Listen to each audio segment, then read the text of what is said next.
예, 그럼 오늘 말씀 이제 시작하도록 하겠습니다. 우리가 그러니까 제가 지난번에 나눴던 말씀이 고린도전서 4장 몇 절이었죠? 앞에 좀 초반에. 네. 모두 다 왕이 되기를 받았는데 왜 받지 않은 것처럼. 네, 7절이죠.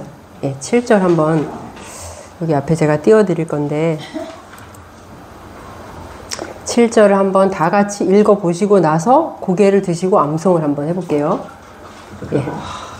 짧으니까 짧잖아요, 그렇죠? 예. 한번 읽어보겠습니다. 시작. 누가 너를 남달리 구별하였느냐? 내게 있는 것 중에 받지 아니한 것이 무엇이냐? 내가 받았은즉 어찌하여 받지 아니한 것 같이 자랑하느냐? 네. 못 외우셨으면 보고 하셔도 되고 암송하실 수 있는 분 한번 암송해 보겠습니다. 누가 너를부터 시작. 누가 너를 남달리 구별하였느냐? 내게 있는 것 중에 받지 아니한 것이 무엇이냐? 내가 받았은즉 어찌하여 받지 아니한 것 같이 자랑하느냐? 예, 잘하셨네요. 잘하셨어요. 네, 이 말씀 우리가 나눌 때 어떤 내용들이었는지 혹시 기억나시는 거 있으실까요? 내게 있는 것 중에 받지 않은 게 무엇이냐? 예, 받은 것이 어떤 것이 있다고 그랬죠? 그때 우리가 하나님께 받은 것? 태어날 때부터 가지고 있는 모든 것. 그쵸? 우리의 외모, 우리의 어떤 재능, 지적인 능력, 체력, 이런 것 모두가 다 하나님께 받은 것이기 때문에 자랑할 게 아무것도 없다. 아니요, 내가 노력해서 얻었는데요? 어떤 사람은 그렇게 말할 수 있지만 그것 또한 그가 자랑할 수 없는 것은 그가 노력할 수 있는 모든 그런 상황들, 건강들, 모든 것들을 하나님께서 선물로 주신 것이기 때문에 그거 역시도 자랑할 것이 없다. 신앙에 있어서도 마찬가지죠. 어떤 사람이 은혜로 구원받은 거, 거듭난 것도 역시 내가라고 내세울 수 있는 것이 아무것도 없다.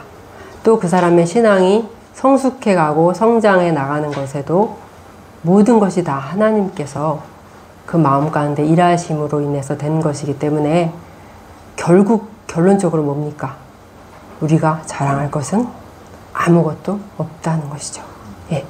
그래서 우리는 할 수 있는 게 뭡니까? 하나님 앞에서 감사. 예. 하나님께 영광을 돌려드리며 감사할 것밖에 없다는 것입니다. 자, 이 감사가 없다는 것은 어떤 사람의 아주 가장 큰 특징이고 증상이라고 했죠? 교만한 사람. 여러분, 교만한 사람은요, 삶에 감사가 없어요. 예. 그래서 우리의 삶에서 감사가 사라지면 우리는 정신을 차려야 돼요. 내 마음이 지금 교만을 향해 가고 있구나라고 생각해야 되는 것이죠. 그리고 마지막으로 우리가 나눴던 것은 이 모든 믿음 안에서의 이 복들이 다 어떤 그 사람의 탁월함이나 그 사람이 무언가 잘나서 생긴 게 아니라 다 선물로 받은 것이라면 그것을 받지 않는 자는 왜 받지 않는 것인가? 왜 받지 않는다 그랬죠? 그 사람은 왜 하나님이 주시는 평안이나 하나님이 주시는 기쁨이나 만족을 받지 않죠? 예, 그것에 대한 필요를 깊이 느끼고 있지 못하기 때문이에요. 자기 자신이 그러한 것들이 자기 자신 안에 없다는 것을 잘 보지 못하기 때문이에요.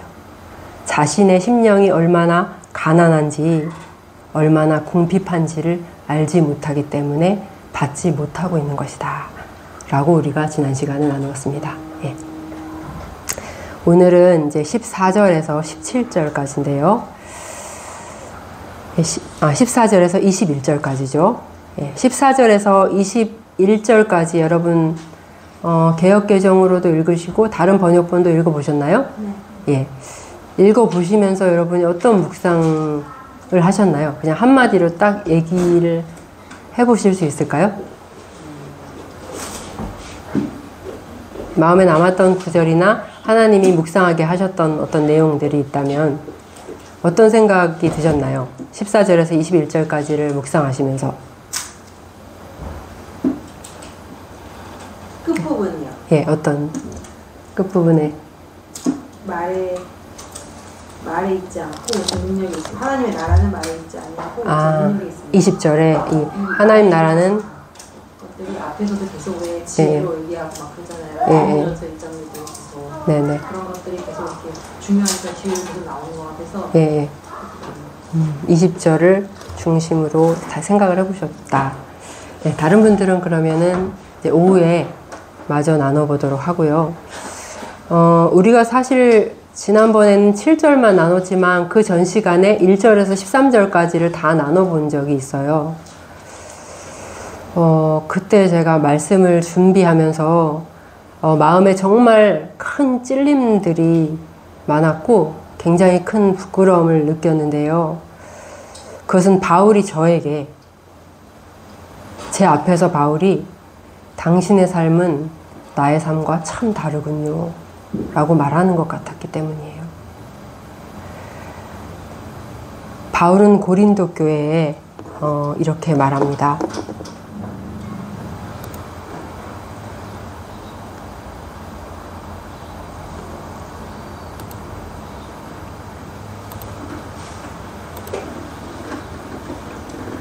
이게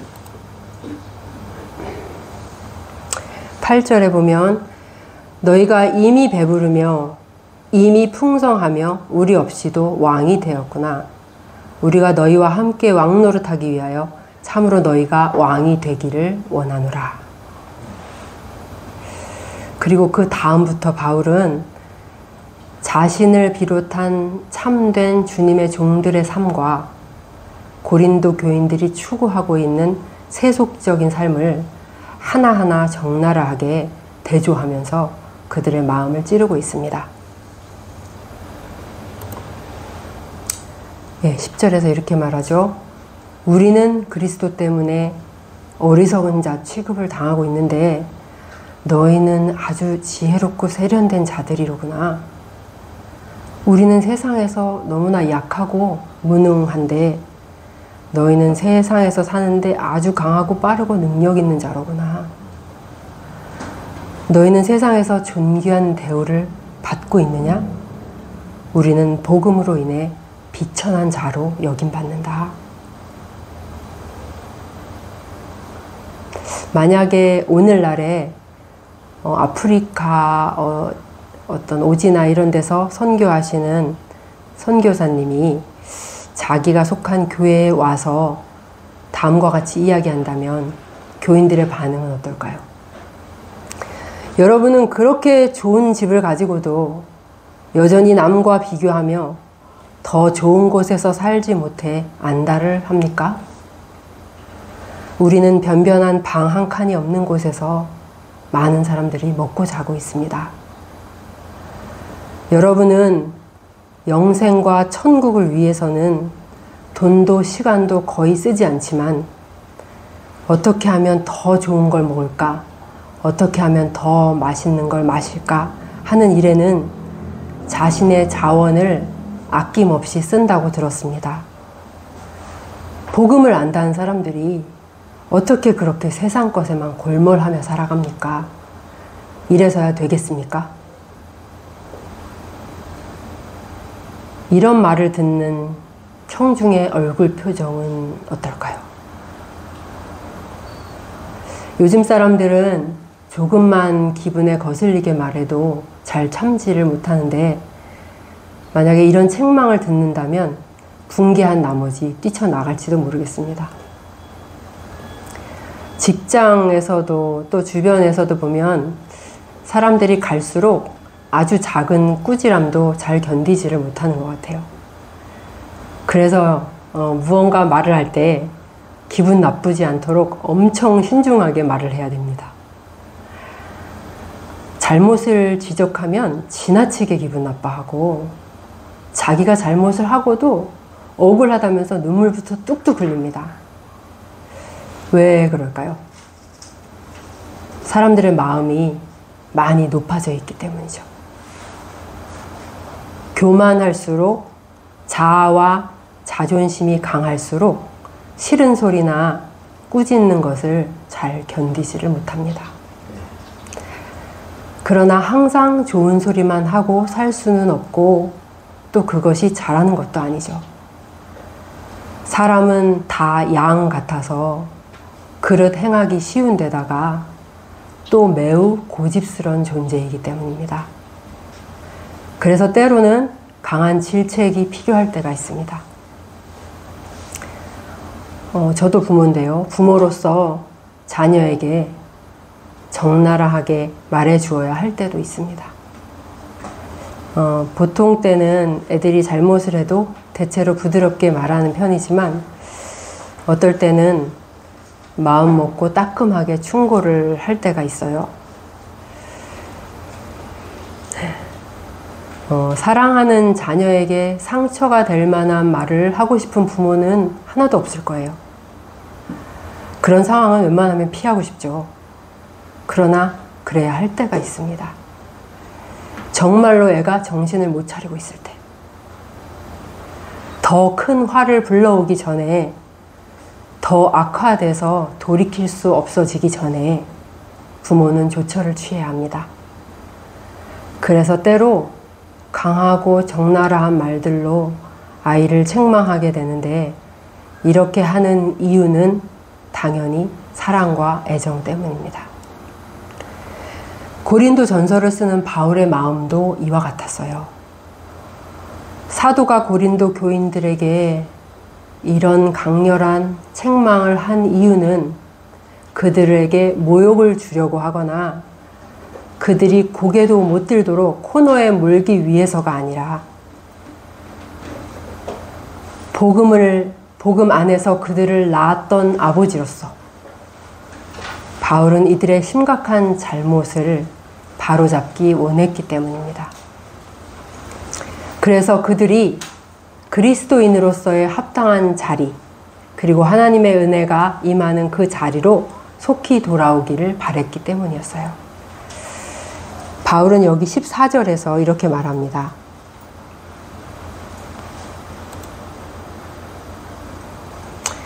내가 너희를 부끄럽게 하려고 이것을 쓰는 것이 아니라 오직 너희를 내 사랑하는 자녀같이 권하려 하는 것이라. 바울은 이들이 자신의 경고와 책망을 오해 없이 잘 받아들일 수 있도록 하기 위해서 이 글을 쓰는 것이 너희를 향한 나의 뜨거운 사랑 때문임을 다시 확인시켜주면서 이들의 마음을 열고 있습니다. 그리고 15절에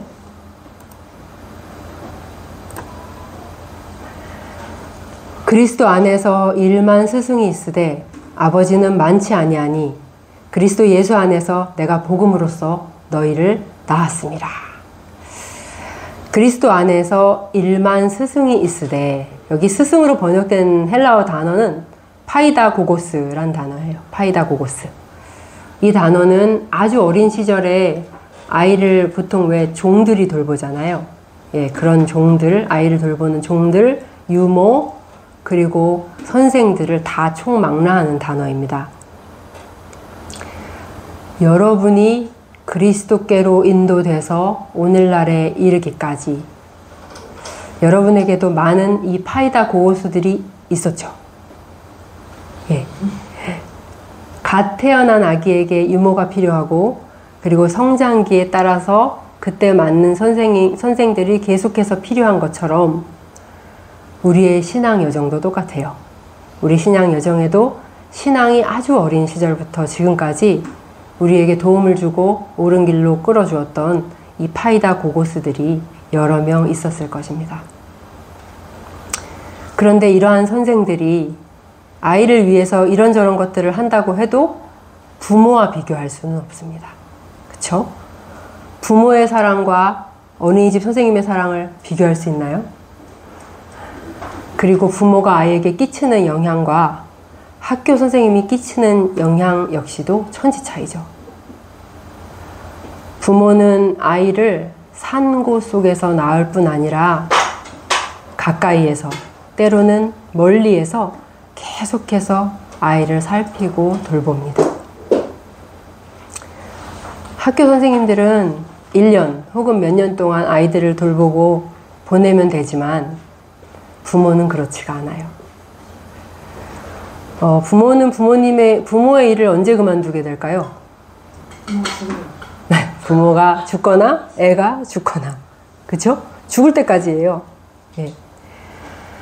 이렇게 평생 지속되고 끊임없이 주고받는 긴밀한 관계 속에 있기 때문에 이 부모는 아이에게 참으로 많은 영향을 미치고, 또 아이들은 자기도 모르게 부모의 여러 가지 것들을 닮아가게 됩니다. 20대 애들의 정치 성향이 어떻게 형성되는지 아세요? 부모에 따라. 맞아요. 대부분 아버지가 밥상머리에서 한 말들로 형성이 됩니다. 예, 밥상머리 교육, 이런 말 들어보셨어요? 네. 예. 그냥 부모님이 계속 보수 세력 욕하면서 진보를 지지하는 말을 계속 하는 것을 듣고 자란 애는 진보를 지지해요. 예. 그리고 반대로 부모가 보수 성향이라면 아이도 그냥 저절로 보수를 좋아해요. 예. 물어보면 별 이유가 없는데 어렸을 때부터 부모님한테 계속 그런 거를, 부모님이 말하는 거를 듣고 보고 자란 거예요. 예. 그래서 그런 거 보면 참 신기하다, 이런 생각이 들 정도인데요. 제가 잘 짓는 표정들이 있는데 어느 날 보면 섬주가 막 따라하고 있는 거를 보게 돼요. 예. 그리고 대찬이도 막 무슨 말을 하다가, 에이 뭐야, 내가 완전 아빠처럼 말하고 있네, 이렇게 말하기도 합니다. 여러분, 아이들이 따라하고 싶어서 따라하고 닮고 싶어서 닮는 걸까요? 아니에요. 예, 저절로. 아이들은 날마다 보고 듣는 것들에 저절로 영향을 받으면서 그것을 따라갑니다. 자기 의사와 상관없이 그 아이의 본이 되는 거예요, 부모가. 부모가 좋든 싫든, 그것을 의식하든 의식하지 않든 부모는 자녀들에게 본이 될 수밖에 없습니다. 우리 예전에, 요즘 젊은 사람들은 잘 모를 텐데 옛날에는 옷 만들 때 본을 떴잖아요. 우리 가사 시간에 그런 거 했거든요. 본을 떠가지고 했는데 본이 잘못되면 어떻게 되죠? 예, 옷이 바르게 나올 수가 없어요. 팔이 짝짝이든지 뭐 어깨 한쪽이 들려있든지 입을 수가 없는 옷이 됩니다. 그런 것처럼 부모라는 본이 잘못돼 있을 때 자녀들의 많은 것이 잘못 형성되는 것은 어찌 보면 당연한 일입니다. 그러므로 부모는, 여기 부모가 될 분도 있고 얼마 전에 부모가 된 자매님도 있고 오래전에 부모가 된 분들도 있는데, 그렇기 때문에 부모는 항상 책임감을 가지고 신중하게 행해야 하는 것입니다. 근데 부모뿐만 아니죠. 교회에 갓 들어와서 믿게 된 어린 신자들은 가르치는 사역자들이나 오랫동안 교회에 다닌 신앙 연륜이 오래된 그런 신자들을 봅니다. 관찰합니다. 여기 있는 분들 중에서 희지 자매님 빼고는 교회 다닌 지 10년 안 된 분 하나도 없는 것 같은데 맞죠? 이 정도면 굉장히 오랜 연륜의 신자들이죠. 만약에 이 교회에 누군가 새 신자가 들어온다면 여러분은 그에게 그리스도인의 좋은 본이 되겠습니까? 만약 우리가 좋은 본이라면 우리도 바울처럼 이렇게 말할 수 있을 것입니다. 그러므로 내가 너희에게 권하노니 너희는 나를 본받는 자가 되라. 나를 본받아라. 구체적으로 바울은 자신의 뭘 본받으라고 하는 것일까요? 예수님을 따르는 삶. 네, 또 그게 너무 포괄적이라서 다른 말을 할 수가 없겠네요. 네. 네. 이렇게 나를 본받으라 라고 말한 후에 바울은 17절에서 이렇게 말합니다. 17절에 힌트가 있는데요. 예. 이로 말미암아 나를 본받아라 이렇게 얘기하면서 나를 본받는 자가 되라 이렇게 말하면서 이로 말미암아 즉 나를 본받도록 하기 위해서 내가 주 안에서 내 사랑하고 신실한 아들 디모데를 너희에게 보냈으니 그가 너희로 하여금 그리스도 예수 안에서 나의 행사 곧 내가 각처 각 교회에서 가르치는 것을 생각나게 하리라. 예, 그냥 보면은 가르치는 거라고 생각할 수 있지만 나의 행사는 그런 뜻이 아니에요. 여러분이 본 번역본에 표준 세 번역에는 뭐라고 나와 있나요? 생활 방식? 네. 생활의 원칙? 예, 이렇게 되어 있습니다. 그리스도 예수 안에서 살아가는 나의 생활 방식이라고 되어 있어요. 표준 세 번역에는 그것을 본받으라는 것이죠. 그리고 공동 번역에는 뭐라고 나와 있냐면 예, 모든 교회에서 가르치고 또 실천하고 있는 그리스도 교인의 생활 원칙이라고 되어 있습니다.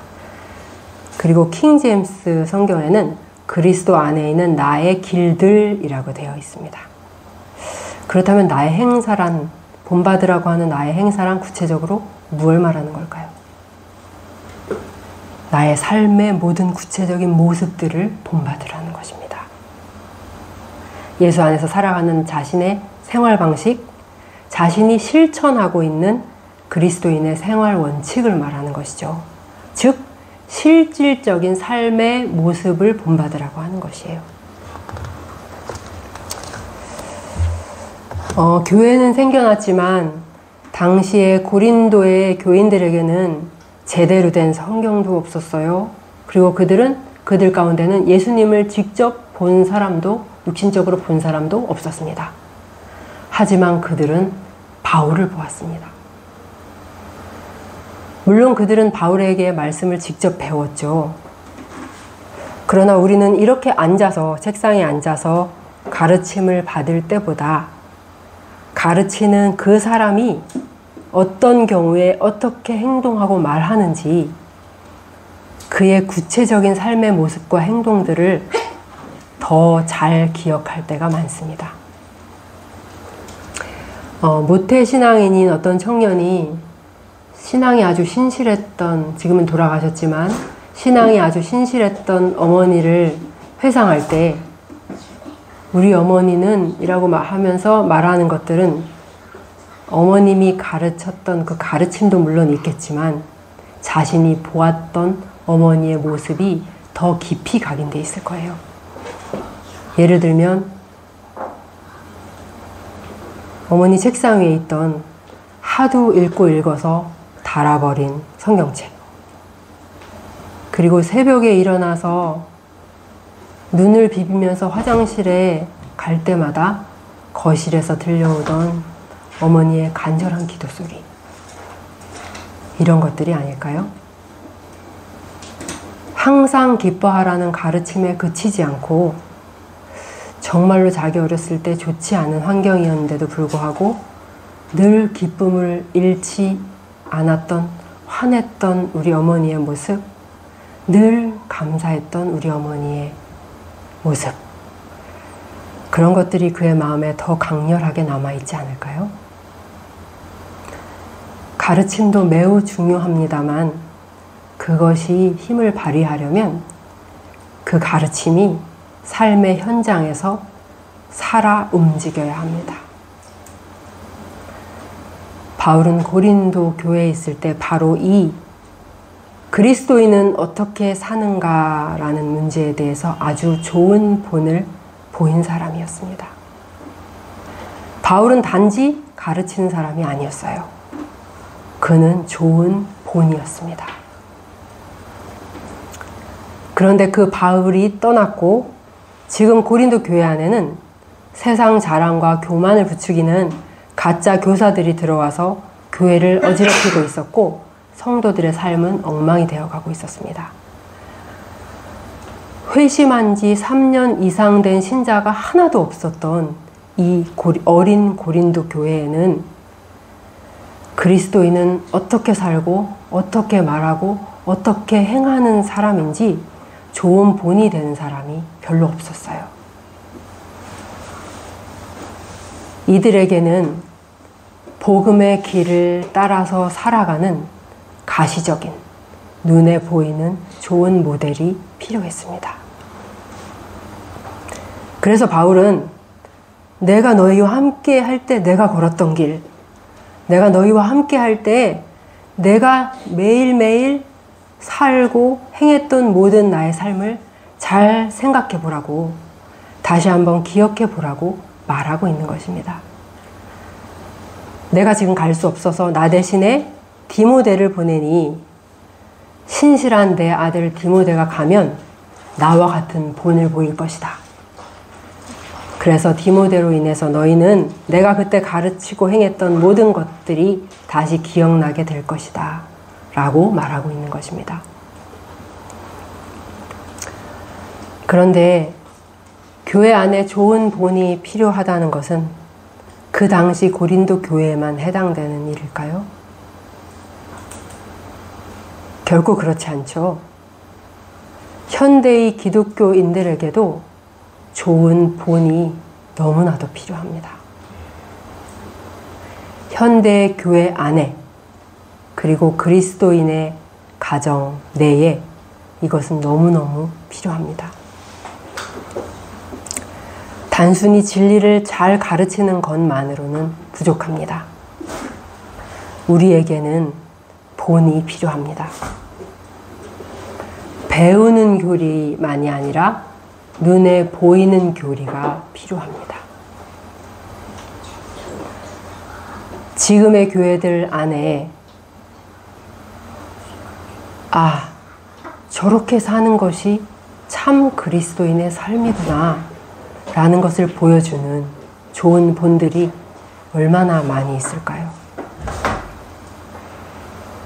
어느 장로님을 보면서, 또 목사님을 보면서, 어느 집사님을 보면서 복음을 위해 산다는 것은 저런 것이구나, 자기를 부인한다는 것은 저런 모습이구나, 그리고 성경이 말씀하시는 진짜 회개라는 것은 저런 거구나, 이런 것들을 가르쳐 줄 수 있는 그리스도인의 좋은 모델은 현대 교회 안에 얼마나 있는지요.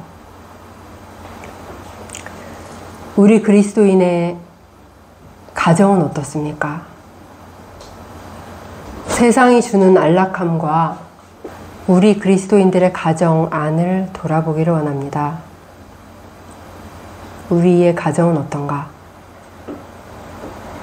세상이 주는 안락함, 편안함, 부귀, 이런 것들을 멀리하고 예수님을 위해 낮고 비천한 자리로 내려가는 것을 마다하지 않는 그러한 본이 여러분의 가정에 있습니까? 교회 다닌다는 많은 자녀들은 이러한 본을 자신의 가정 안에서 보고 있을까요? 자신이 가르치는 대로 실천하는 아버지를, 자신이 말하는 대로 실천하는 어머니를 아이들은 보고 있습니까? 모욕을 당하고 비방을 받으면서도 똑같이 악으로 대응하지 않는 온유한 어른들, 죄에 지지 않기 위해 최선을 다해서 삶의 현장에서 싸워나가는 용맹한 어른들을 우리 청년들은 교회 안에서 많이 보고 있을까요? 새 신자들은 오래된 신자들 속에서 이러한 본을 많이 발견하고 있을까요? 그리고 성도들은 말씀을 가르치는 교사들에게서 참으로 본이 될 만한 것들을 많이 발견하고 있을까요? 그렇게 살지 않고 말만 하는 이들에 대해서 주님은 이렇게 말씀하셨습니다. 한번 읽어보겠습니다. 마태복음 23장인데요. 시작. 서기관들과 바리새인들이 모세의 자리에 앉았으니 그러므로 무엇이든지 그들이 말하는 바는 행하고 지키되 그들이 하는 행위는 본받지 말라. 그들은 말만 하고 행하지 아니하며. 요즘 말로 하면 이런 식이겠죠. 교회 안에서 한 형제가 다른 새신자한테 이렇게 말하는 겁니다. 형제님, 목사님이 말하는 대로 행하되 그분의 행위는 절대 본받으면 안 됩니다. 왜냐하면 가르침과 반대니까요. 집에서 언니가 동생에게 그렇게 말하는 거죠. 엄마가 말하는 대로 사는 건 좋은 일이야, 동생아. 그러나 엄마의 삶은 절대 본받지 말아라. 엉터리야. 이것은 너무 끔찍한 일이죠. 그리고 무서운 일이죠. 여러분은 다른 사람들에게 그리스도인이란 어떤 사람이고 어떻게 사는 사람인가를 잘 가르치고 계십니까?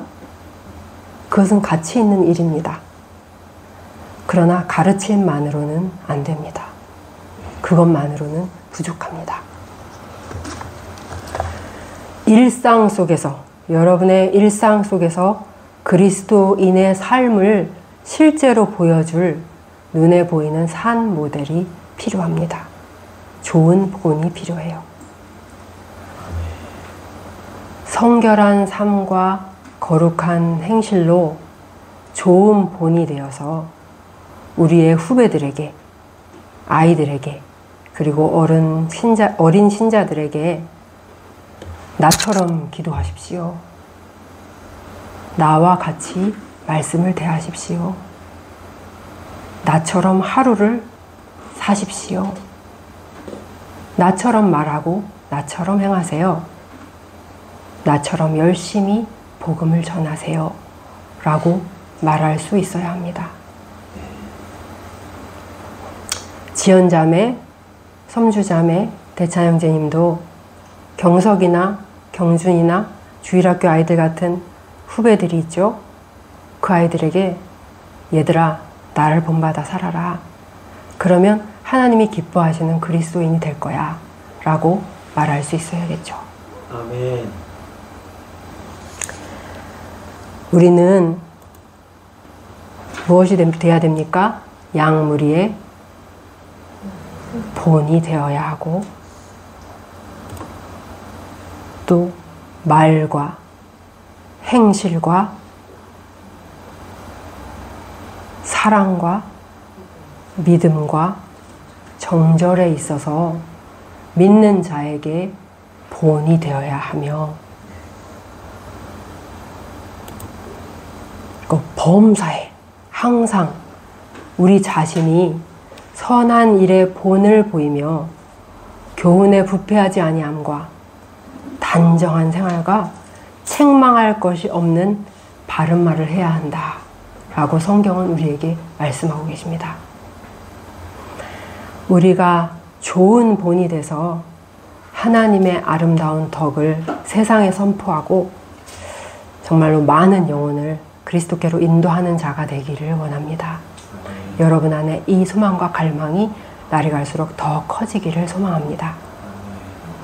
두 번째로 우리가 볼 것은 18절에서 21절 말씀입니다. 예, 한번 읽어보겠습니다. 시작. 어떤 이들은 내가 너희에게 나아가지 아니할 것 같이 스스로 교만하여졌으나 주께서 허락하시면 내가 너희에게 속히 나아가서 교만한 자들의 말이 아니라 오직 그 능력을 알아보겠으니 하나님의 나라는 말에 있지 아니하고 오직 능력에 있음이라. 너희가 무엇을 원하느냐? 내가 매를 가지고 너희에게 나아가랴. 사랑과 온유한 마음으로 나아가랴. 고린도 교회 지체들 가운데는 바울은 고린도 교회에 오지 않을 거야. 그는 올 수 없게 됐어.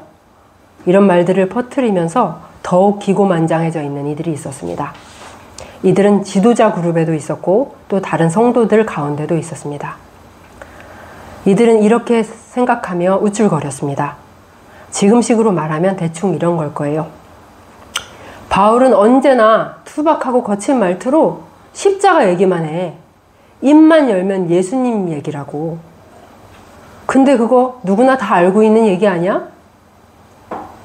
나는 기독교에 관한 최신 이론들을 많이 습득했어. 새로운 신학 이론들과 다른 해석들을 많이 알고 있다고. 고린도 교회에서 말씀을 가르치는 나는 바울처럼 촌스럽게 말씀을 전하지 않을 거야. 흥미진진한 방식으로 참신한 최신 내용들을 전할 거라고.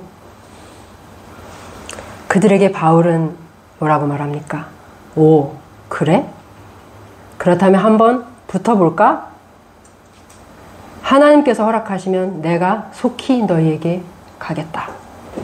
그래서 너희에게 얼마나 능력이 나타나고 있는지를 시험해 보겠다. 왜냐하면 하나님의 나라는 말이 아니라 능력에 있기 때문이다. 많은 사람들이 이렇게 말합니다. 나는 기독교 교리를 믿는다. 나는 복음을 받아들였다. 그러나 기독교는 단지 이런 것이 아닙니다. 기독교는 내가 믿고 내가 결정하는 어떤 것이 아닙니다. 기독교는 그런 것이 아니라 하나님의 능력 위에 있는 것입니다. 많은 사람들이 복음을 들을 때 이것을 믿기로 하죠. 이들은 기독교의 신앙 고백을 받아들이고 복음이 말하는 모든 것에 고개를 끄덕이며 동의합니다. 이들은 기독교를 선택했습니다. 이들은 자신들이 기독교의 가르침을 믿는다고 말합니다. 자신은 항상 그것을 믿었다고 말합니다. 그렇다면 왜 이것이 기독교가 아닐까요? 리얼 크리스찬, 오늘의 신학 공부, 잘잘법, 가피풀 TV, 또 뭐 성경 가이드 등등 유튜브에 기독교를 표방하고 있는 수많은 이름의 채널들이 있습니다.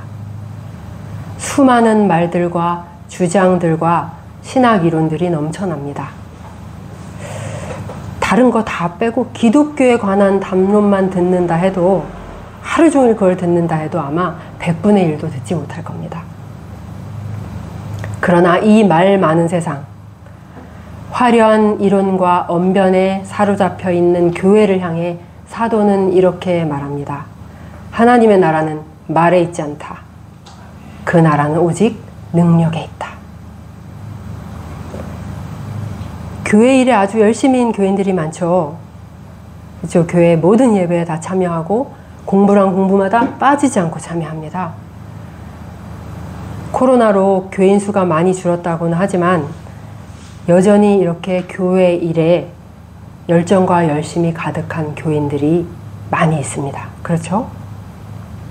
어떤 사람들은 성경에 대해서 알아보고 또 공부하는 거에 관심이 많아요. 그래서 늘 검색을 해보고 기독교에 대해, 하나님에 대해 이야기하는 많은 것들을 열심히 듣습니다. 그런데 이들 가운데 삶에서 하나님의 능력을 전혀 나타내지 못한 사람들이 있습니다. 사도는 이런 이들을 가리켜 무엇라고 말합니까? 경건의 모양은 있으나 경건의 능력은 부인하는 자들이라고 말합니다. 디모데후서에 있죠. 여러분, 열심히 예배하는 모양은 있는데 예배의 능력은 전혀 나타나지 않는 사람. 말씀을 공부하는 모양은 있는데 말씀의 능력은 나타나지 않는 사람. 끔찍하지만 있을 수 있는 일입니다. 이들은 말로 기독교를 선택했습니다. 이들은 자신이 믿는다고 말하며 자기 자신을 저 기독교인이에요 라고 소개합니다. 그러나 기독교는 이들의 삶에 영향을 미치지 못했습니다. 바울은 말합니다. 나는 여러분이 말로 하는 기독교가 아니라 능력을 알고 싶습니다. 하나님의 나라는 말이 아니라 능력에 있기 때문입니다. 하나님의 나라는 곧 하나님의 능력이기에 그 사람의 삶에 깊은 영향을 미칩니다. 하나님이 다스리시고 새롭게 하시고 변화시키십니다. 하나님의 나라는 말이나 이론이 아니에요. 이론이나 교리가 반드시 필요하지만 그것이 전부가 아닙니다. 능력과 증거가 절대적으로 필요합니다. 바울은 이렇게 말하는 거예요.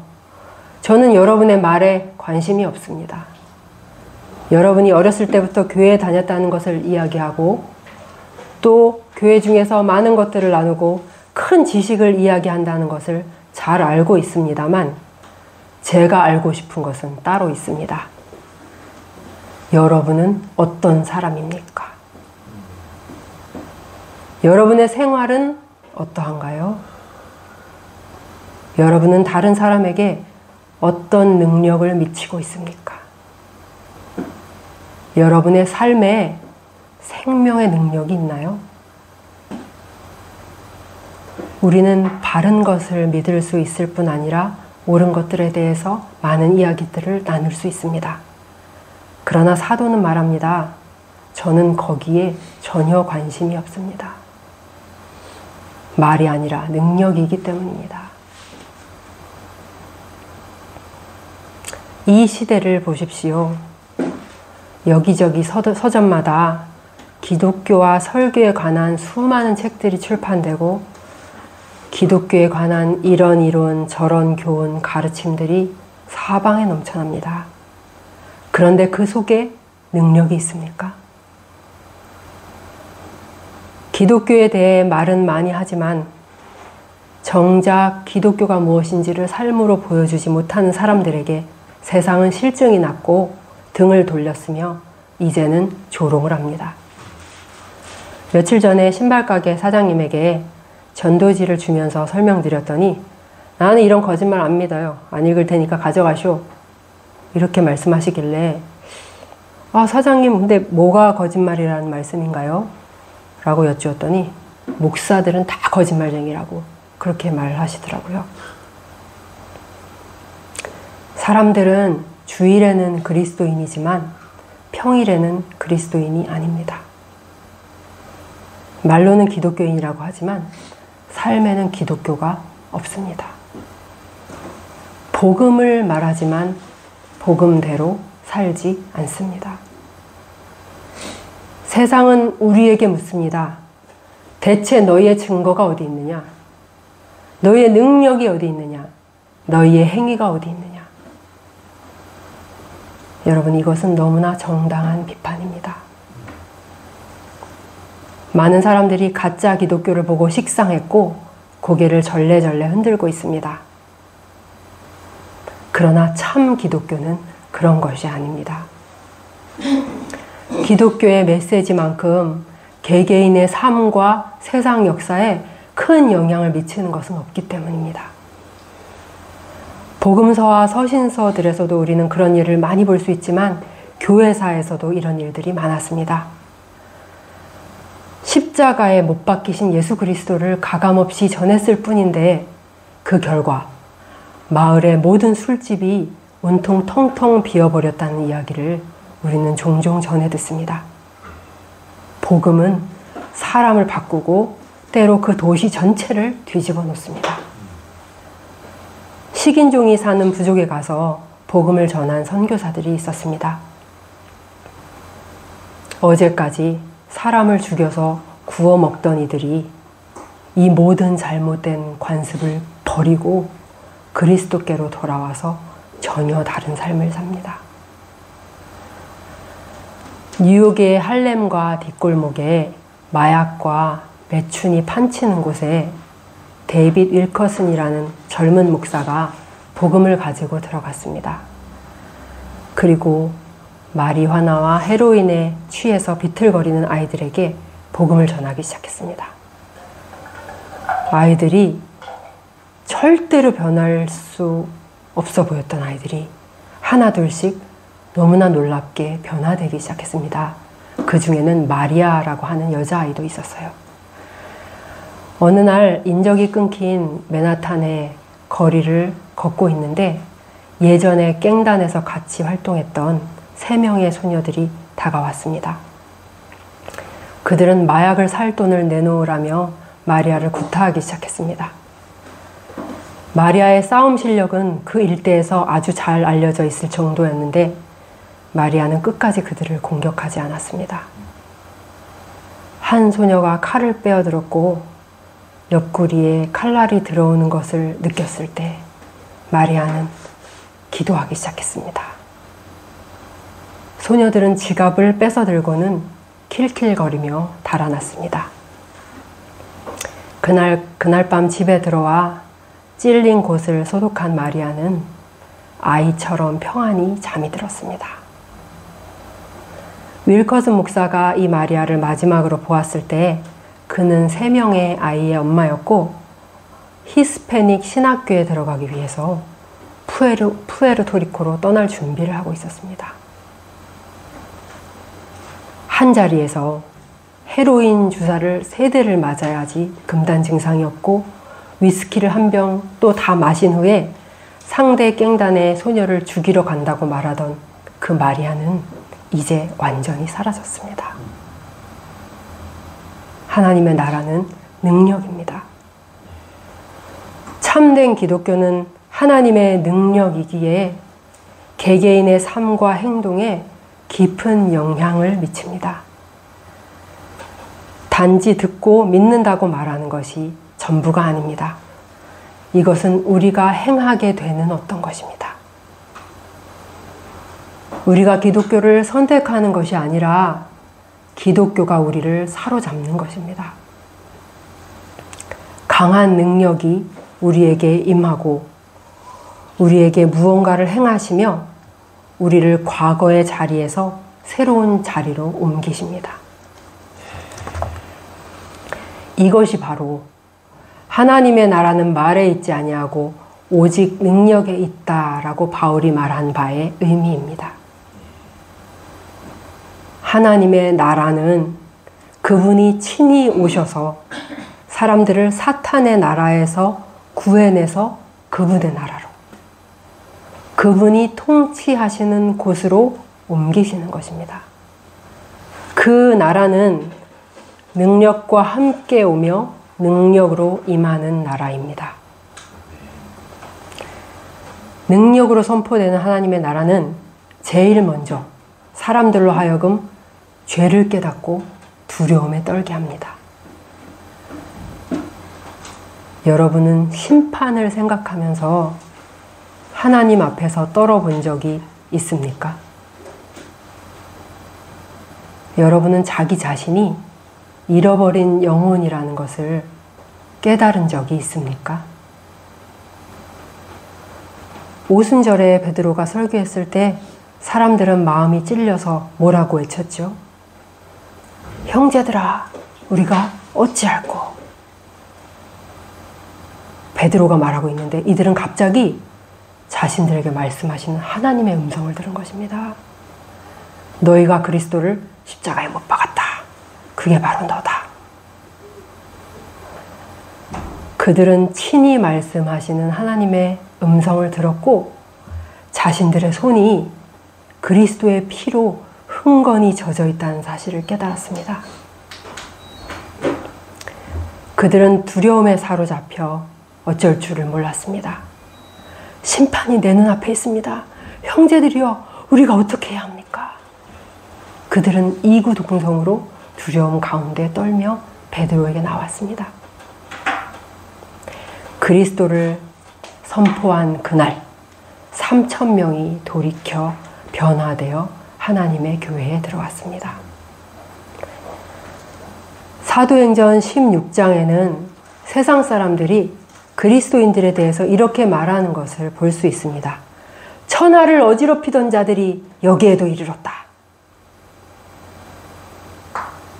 사람들에게 큰 능력과 영향력을 끼치며 천하를 어지럽히던 자들, 이것이 바로 그리스도인의 또 다른 이름이었습니다. 여러분 믿으십니까? 복음을? 어떤 자의 심령에 하나님의 나라가 임했는데도 얌전하게 이전과 같이 살 방법은 없습니다. 예전에 폴 워셔 목사님 설교 영상에서도 들으셨던 것처럼 사람이 전속력으로 달려오는 5톤 트럭에 정면으로 부딪혔는데 멀쩡히 일어나서 가던 길을 계속 간다는 일이 있을 수 있습니까?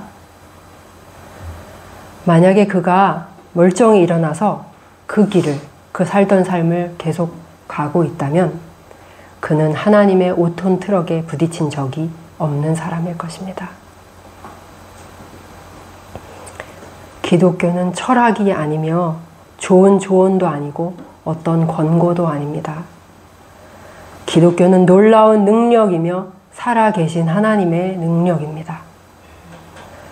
기독교는 죄로 죽은 사람을 일으키고 그를 새롭게 하며 새로운 삶으로 인도합니다.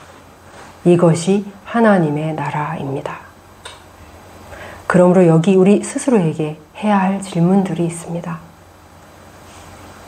나의 삶, 나의 생활은 어떤가? 나는 이 하나님의 능력에 대해 알고 있는가? 나와 함께 사는 사람들은 내 안에서 하나님의 능력을 분명히 보고 있는가?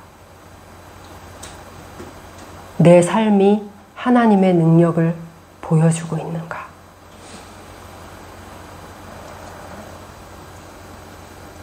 가정 내에서, 여러분이 있는 무리 안에서, 그리고 교회 안에서 다른 사람들이 내 삶을 보면서 깊은 영향을 받는가? 소마교회 여러분, 하나님께서 여러분을 새롭게 하셨습니까? 억지로 따라가는 것이나 모양만 내려는 것 말고 여러분 안에 진정으로 새로운 본성이 있습니까? 그것이 없다면 여러분은 그리스도인이 아닙니다. 여러분이 많은 것을 알고 성경과 하나님에 대해 많은 지식의 말들을 늘어놓을 수 있다 하더라도 여러분은 하나님 나라 밖에 있는 사람들입니다. 저는 여러분 가운데 지식으로 인해서 달라진 삶의 모양을 거듭남이라고 착각하는 분이 계시지는 않을까 우려합니다. 그저 믿는다는 고백 외에는 아무런 증거가 없는 그런 사람 말고, 그런 사람은 제쳐놓고 삶의 증거로 보이는 것들이 여럿 있지만 이 모든 것이 그가 오랜 시간 교회에 있으면서 배우고 알게 된 지식에 의해 통제되는 그런 사람이요. 본성이 변화된 게 아니라 알고 배운 지식에 의해서 통제되고 개선되는 삶이라면 그런 삶에는 능력이 없습니다. 그러므로 진정한 변화도 참된 진보도 있을 수 없습니다. 당신은 구원받았습니까? 라는 질문은 단순히 당신은 이러저러한 사실을 믿습니까? 라는 질문이 아닙니다. 이것은 구원하시는 하나님의 능력이 당신 안에 임했는지를 묻고 있는 것입니다. 그리스도인은 누구인가? 그는 성령으로 난, 위로부터 난, 거듭 난, 그리고 능력으로 다시 태어난 새로운 피조물입니다. 요한복음 3장 3절에서 이렇게 말씀하시죠.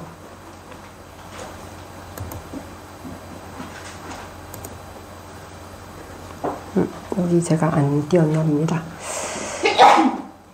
밤에 니고데모가 예수님을 찾아왔을 때 예수님이 니고데모에게 뭐라고 말씀하십니까? 진실로 진실로 내게 이르노니 사람이 거듭나지 아니하면 무엇을 볼 수 없다? 하나님의 나라를 볼 수 없느니라.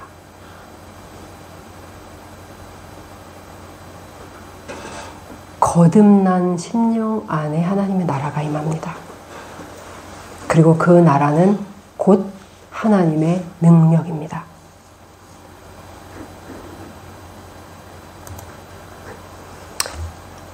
네, 화면에 제가 띄웠는데요.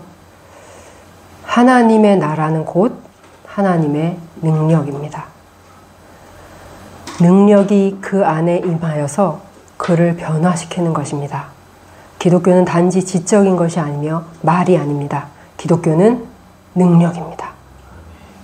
기독교는 사람의 마음에 능력으로 역사함으로써 그들이 자신의 욕심들과 부패한 것들을 굴복시켜서 하나님의 뜻에 순복하는 모습을 통해 드러나는 하나님의 나라입니다. 기독교는 능력입니다. 여러분은 이런 기독교에 대해 알고 계십니까? 그렇다면 제가 여러분에게 굳이 하나님을 찬양하라고 말할 필요가 없을 것입니다. 여러분의 심령에 이미 하나님을 향한 경배와 찬양이 있기 때문입니다. 하나님에 대하여 죽어있던 자가 이제는 하나님에 대하여 살아있는 자가 되었고 그 받은 신적인 생명으로 반응하기 때문입니다. 그러나 이것을 알고 있지 못하다면 여러분은 하나님 앞으로 나오셔야 합니다. 여러분이 교회 다닌 지 20년이 됐든 30년이 됐든 그것은 하나도 중요하지 않습니다. 숨기지 마시고 속이지 마시고 여러분을 구원하실 수 있는 능력의 하나님 앞에 나와서 여러분은 죽었으며 생명이 없는 것 같다고 고백하십시오. 그리고 외치십시오. 오 하나님, 저는 죄인입니다. 저를 불쌍히 여겨주십시오. 여러분이 하나님께 진정으로 부르짖으면 하나님의 능력이 여러분을 죄와 사망의 무덤에서 건져주십니다. 여러분 안에 새로운 생명을 주시며 여러분을 인도하고 이끄시며 마침내 여러분을 영원한 영광의 거처로 맞아 들이실 것입니다. 오늘 우리는 고린도전서 4장 14절에서 21절을 통해서 두 개의 주제를 가지고 말씀을 살펴보았습니다. 먼저 첫 번째는 우리가 그리스도인이라면 어떻게 돼야 된다? 그리스도인의 좋은 본이 되어야 한다. 그래서 나를 본받으라 라고 말할 수 있어야 한다는 것입니다. 그리고 두 번째는 하나님의 나라는 말이 아니라 지식이 아니라 능력에 있는 것이기 때문에 삶 가운데 그 사람의 삶 가운데 능력으로 반드시 나타나고야 만다는 것입니다. 여러분, 이 시간 여러분에게 말씀하시는 하나님의 음성이 들리셨습니까? 그렇다면 그 음성을 따르시기를 바랍니다. 아무 생각 없이 가던 길을 가는 것만큼 위험한 일이 신앙 여정에 없습니다. 하나님께서 나에게 말씀하신다는 것은 계속해서 기회를 주고 계신다는 것입니다. 은혜를 주실 준비를 하고 계신다는 것입니다. 그럴 때 나는 아니야, 나는 아닐 거야 이렇게 스스로 속이지 마시고 말씀 앞에 정직하게 서셔서 능력의 하나님 앞에서 하나님의 구원하시는 능력 안으로 들어가시기를 소망합니다. 이것을 붙들고 또 이 한 주간 기도하시는 여러분이 되시기를 원하며 오후 시간에 조금 더 자세히 나눠보도록 하겠습니다.